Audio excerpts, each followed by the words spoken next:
It's extraordinary to think how widespread and also how astonishingly diverse Caravaggio's influence was. And it wasn't just Italian artists who were trying to emulate Caravaggio. Dutch, Flemish, French, Spanish artists were all drawn to his art in the first half of the 17th century. Some of these artists knew him personally. Others didn't know him but clearly knew his pictures very well. And of course others never saw his paintings at first hand but had sort of indirect knowledge of his art. And they all took something different from his pictures.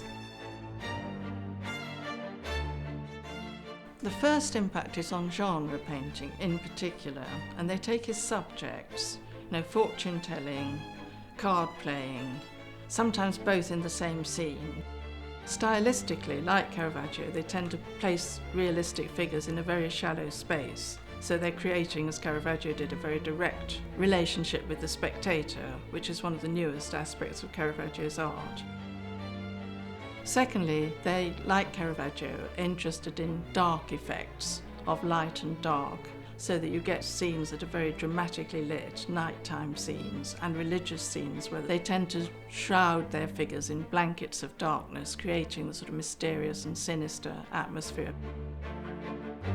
Religious art, they take over from Caravaggio the idea of filling a composition with figures from real life, so that you get not idealised figures, but old men and women, beggars, figures in torn clothes, this kind of motif.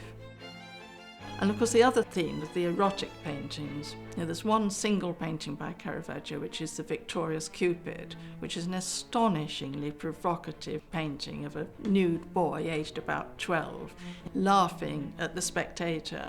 And this painting really created a wealth of followers. Some artists just emulated Caravaggio and borrowed motifs from his works. Others really understood what Caravaggio was trying to do and took these ideas in a new direction. This is Christ Before the High Priest by Gerrit van Honthorst. What we're seeing is Christ being brought before the high priest. This is after Judas has betrayed him, and his fate is about to be sealed.